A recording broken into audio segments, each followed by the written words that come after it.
Bonjour et bienvenue sur ma chaîne. Aujourd'hui, je vous fais un test de UseMotion, qui est un programme qui met de l'intelligence artificielle dans votre calendrier. Que les choses soient bien claires, je suis pas le genre de personne qui va recommander forcément d'utiliser un calendrier pour gérer tout ce qu'on a à faire. Il y a plein de gens qui pensent que ça suffit. Moi, je trouve qu'on a des vies beaucoup plus complexes pour essayer de juste les gérer avec un simple calendrier. Je vais quand même vous faire ce test parce que d'abord, je suis un geek et quand j'ai vu qu'il y avait de l'intelligence artificielle, tiens, c'est intéressant à en voir. Et je pense quand même que ça peut aider pas mal d'entre vous qui avez l'habitude d'utiliser votre calendrier, de faire du time blocking, de rester là, de réserver des espaces de temps pour travailler sur telle ou telle chose. Donc voilà, je me suis dit que ça pourrait peut-être vous aider, ça peut être sympa de voir comment ça fonctionne. Ce que j'en ai vu pour le moment est pas mal fait, donc voilà, bah allons-y.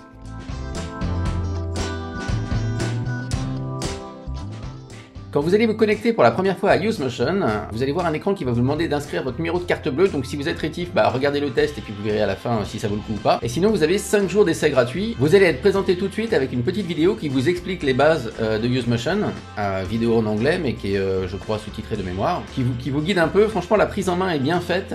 Ce que j'ai bien aimé moi dans cette app, et ce que j'aime toujours bien, c'est qu'il y a plein de petits détails qui sont très bien pensés et qu'on n'aurait pas forcément attendu dans quelque chose d'assez nouveau comme ça. Voilà, le principe en fait, il est simple.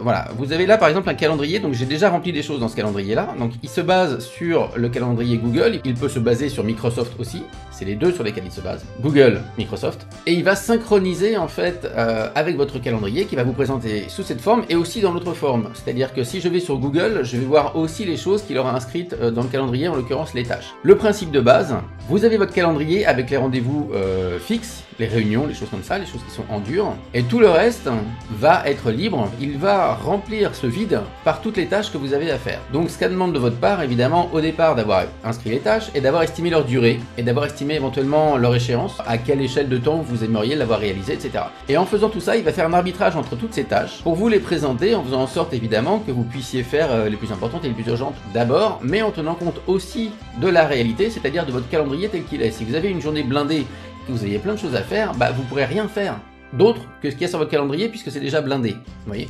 Et moi j'aime bien ça déjà parce que ça tient compte des réalités. La réalité c'est que si vous n'avez pas de temps pour faire votre travail, vous ne pouvez pas faire votre travail. Croyez-le ou non, c'est quelque chose dont pas mal de gens prennent conscience pendant le travail qu'on fait ensemble. Donc là vous allez laisser libre pas mal de plages de temps. Alors ceux qui sont adeptes du time blocking, vous allez voir en fait l'astuce. Le time blocking, je précise, c'est réserver une plage de temps pour travailler sur un sujet précis. Là pas besoin de ça puisqu'en fait vous allez donc remplir dans l'app différentes tâches que vous avez à faire et en mettant une durée et une échéance, Motion va ensuite trouver le meilleur moment dans votre calendrier, c'est-à-dire dans les espaces libres, pour que vous puissiez faire ce que vous avez à faire. Concrètement, ça ressemble à ça. Là, vous voyez, vous avez ma semaine actuelle, et là, on voit que je suis dans la création de la vidéo Test Motion. Tiens, d'ailleurs, celle-là, hop, je l'ai faite juste avant, plouf.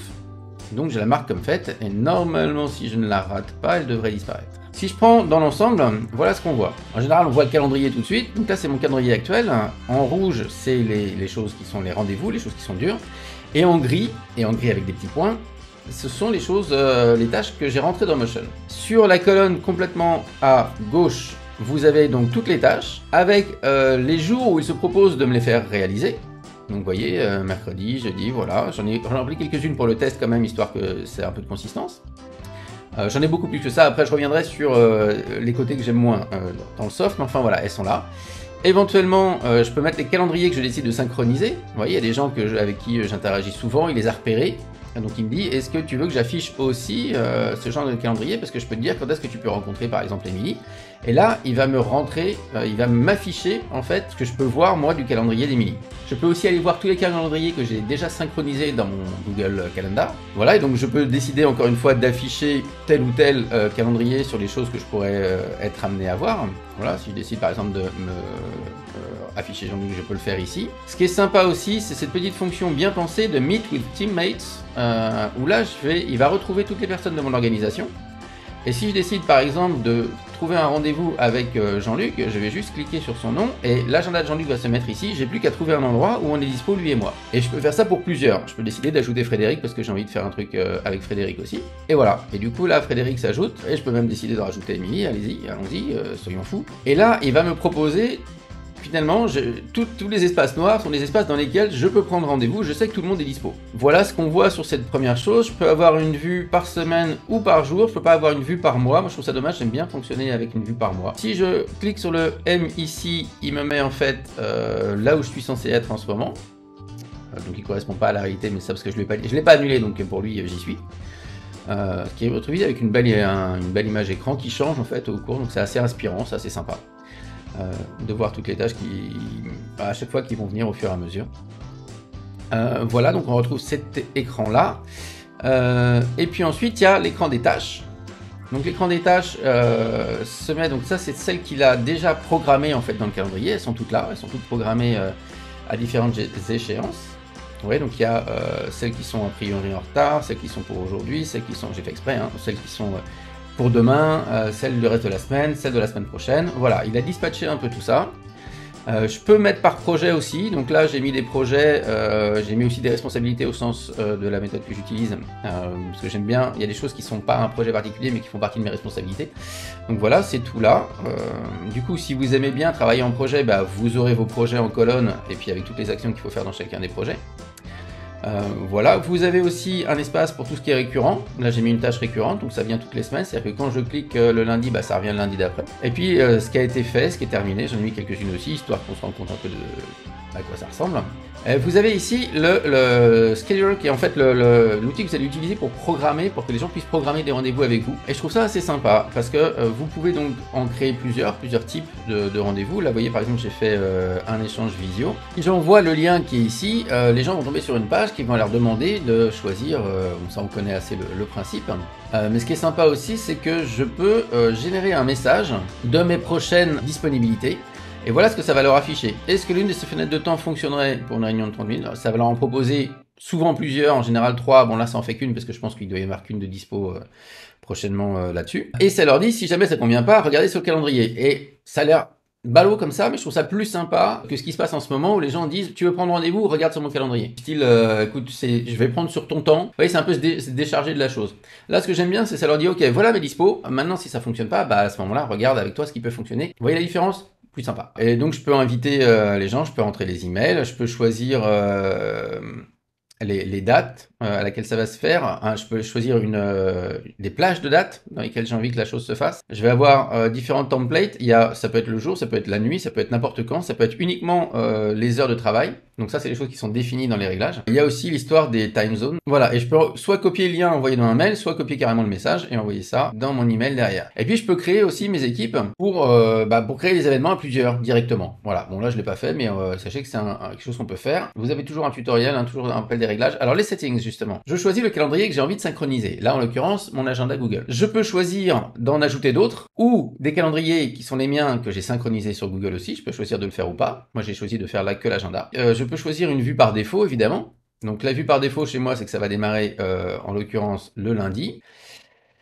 Ça c'est pour mettre par défaut le genre d'outil de visioconférence que vous utilisez. En l'occurrence moi je suis sur Zoom, donc j'ai mis les infos de mon compte et ça va générer automatiquement une réunion Zoom pour tous les rendez-vous que les gens vont prendre avec moi ou que je vais décider de prendre avec les gens. Les fuseaux horaires sont là, donc évidemment moi j'ai pris le fuseau horaire de là où je me trouve qui va être en l'occurrence CST, c'est-à-dire Paris, Marseille, Lyon, Toulouse. Je peux choisir si j'ai envie, si je travaille avec des gens qui ont un autre fuseau horaire, d'afficher le leur. Et les différents agendas disponibles, là on va avoir la nuit, donc je vais définir par exemple mes horaires de nuit si j'estime que c'est la peine, de jour de la même manière. Et je peux définir aussi des heures de travail, en l'occurrence c'est mon cas à moi. Normalement je fais du social, je fais du relationnel que les après-midi, sauf le mercredi après-midi où je suis avec les enfants, mais les autres après-midi de la semaine, c'est pour tout ce qui est rendez-vous, réunion, etc. Et le matin est toujours réservé à mes tâches de fond. Vu comment fonctionne Motion, là j'ai été obligé de mettre aussi le matin en plage de travail, puisque c'est là-dedans qu'il va aller mettre la plupart du temps les tâches, des choses que j'ai à faire. Vous pouvez vraiment personnaliser votre agenda de cette manière-là, lui dire bah non, je veux que tu me mettes des tâches que ces jours-là, ou les rendez-vous que ces jours-là. Enfin, ça vous permet vraiment une grande souplesse dans l'utilisation. Vous pouvez aussi lui dire de limiter le nombre de réunions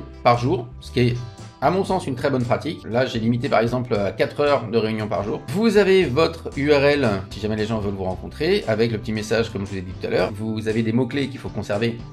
Mais le reste du temps, vous pouvez évidemment personnalité, mettre ce que vous voulez. Vous avez des petites variables ici que vous pouvez choisir de mettre ou pas. Et du coup, le truc intéressant, c'est justement l'auto-scheduling, c'est-à-dire le fait qu'il va aller chercher dans votre gestionnaire de tâches les tâches qu'il peut coller dans votre agenda pour vous inviter à les faire. Et donc, ces tâches-là, elles vont apparaître soit dans le calendrier de Motion, soit dans votre calendrier Google. Si je regarde là mon agenda Google, vous voyez que je retrouve mon agenda Google, comme je le connais. Et là, j'ai en gris tout ce qui vient de Motion, qui sont donc des tâches. On peut choisir, évidemment, entre chaque tâche de mettre des breaks. Donc là, il il va programmer avec ce réglage-là 25 minutes de pause toutes les 2 heures. Ce qui veut dire que quand j'aurai une tâche qui va être plus grande que 2 heures, bah, il va la scinder en plusieurs parties. Et je peux choisir aussi du focus time, c'est-à-dire du temps de concentration. Et là, je peux lui dire, écoute, trouve-moi dans ma semaine un moment de focus time et puis je verrai bien sur quoi je me mets à ce moment-là. Et c'est des moments que je vais choisir pendant lesquels je vais travailler sur différentes tâches sans avoir forcément défini de tâches à l'avance. Ça me convient beaucoup plus, par exemple. C'est beaucoup plus dans l'esprit des bonnes pratiques que je recommande en général, c'est-à-dire de se bloquer du temps et ensuite de voir sur quoi on travaillait une fois que le temps a commencé, plutôt que se bloquer à l'avance du temps sur quelque chose qui, si ça se trouve, n'est plus pertinent au moment où j'aurais décidé de le faire ou alors au moment où Motion aura décidé de me le proposer.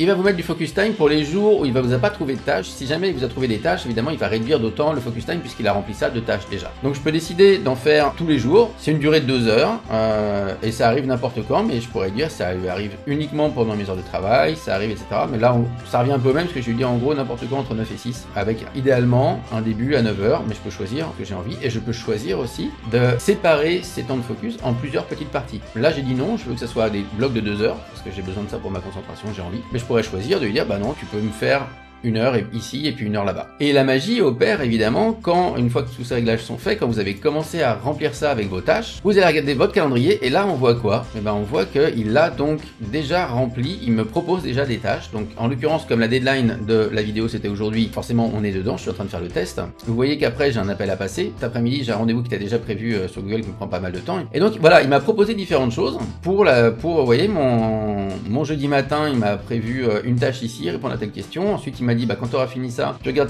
ces vidéos là, puis après il faudra relire les épreuves du bouquin que tu as traduit, etc. Suite à un déjeuner, enfin voilà. Du coup il me propose comme ça des choses, et finalement ça soulage, ça m'enlève d'avoir à décider à l'avance, puisque il se base sur plusieurs critères qu'on va voir maintenant.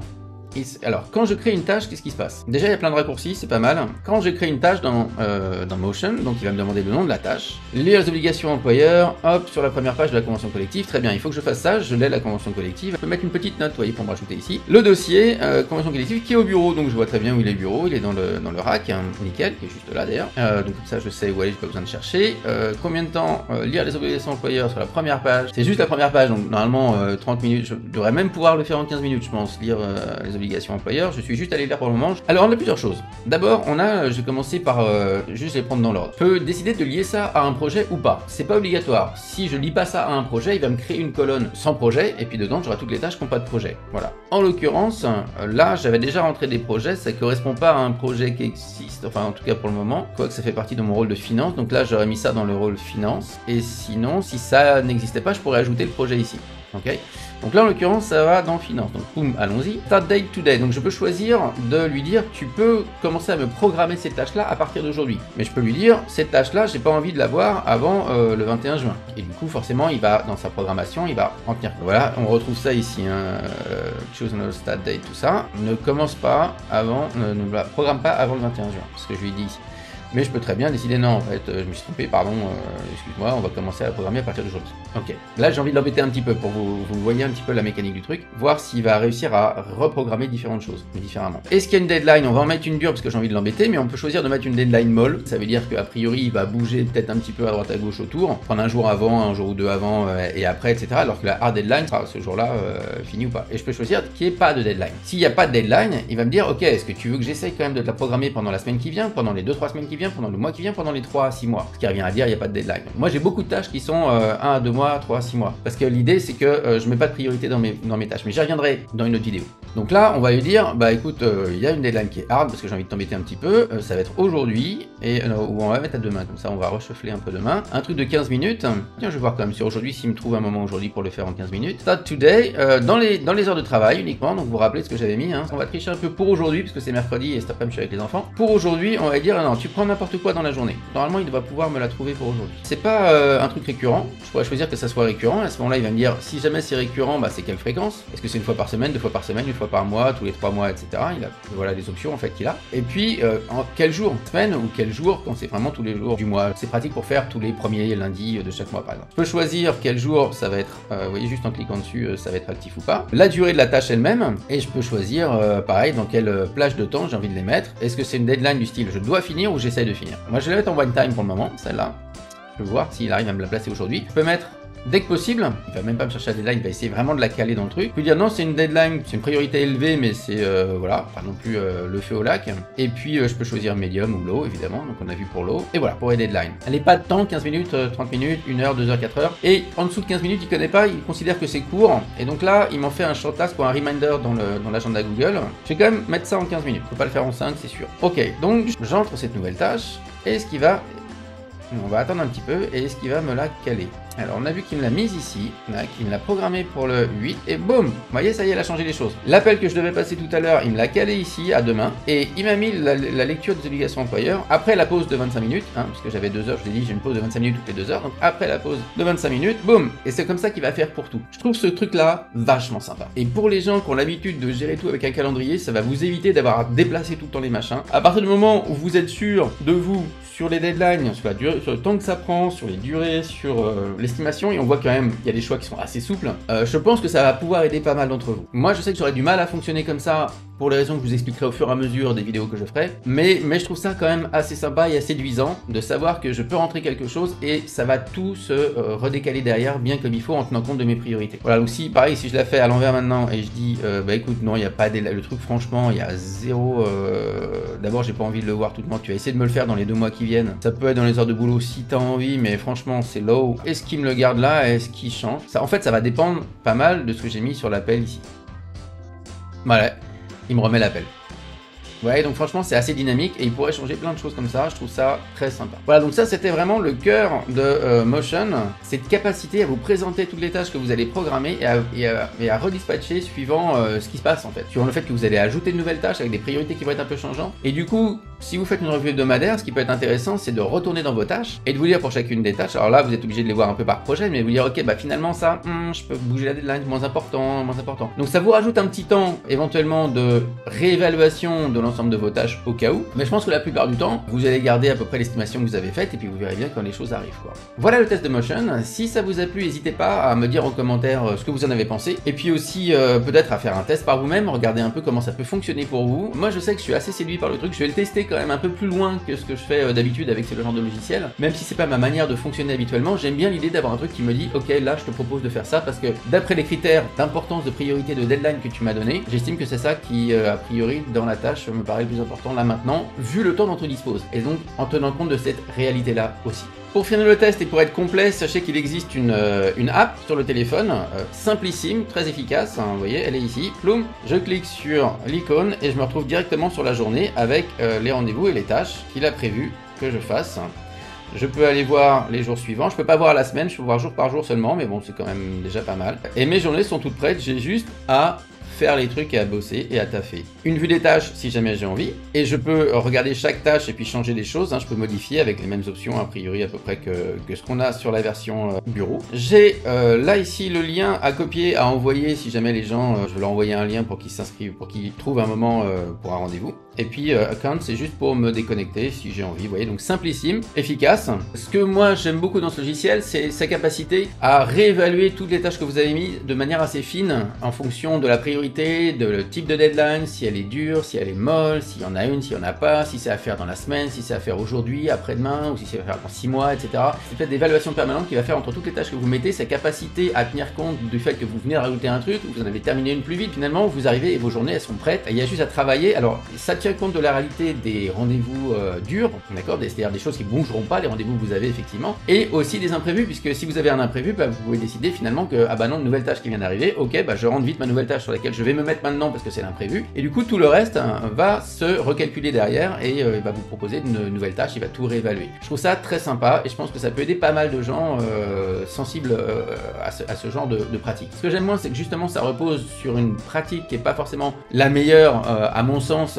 Moi je préfère tirer parti des ressources qui sont les miennes, de l'endroit dans lequel je me trouve, des situations, plutôt que décider à l'avance de choses, parce que très souvent entre ce que j'ai décidé et puis ce qui se passe vraiment, il y a un gros écart. Et si j'ai décidé lundi de faire un truc jeudi prochain, une fois jeudi arrivé, en général les choses ont changé, il faut que je me mette sur autre chose. Donc voilà, je sais pas si si le logiciel, dans son utilisation courante, pratique, peut avoir ce genre de dynamisme que finalement mes listes actuelles me donnent. Mais je vais vous avouer que je vais quand même tester ça un petit peu plus loin pour voir de quelle manière ça pourrait éventuellement fonctionner avec moi aussi. Si jamais ça vous a plu, n'hésitez pas à mettre un petit like en dessous, à vous abonner aussi à la chaîne et surtout laissez-moi des commentaires, je suis assez fan de ça, ça me permet aussi de voir un peu de quoi je peux parler aussi pour les prochaines vidéos. Merci, à bientôt!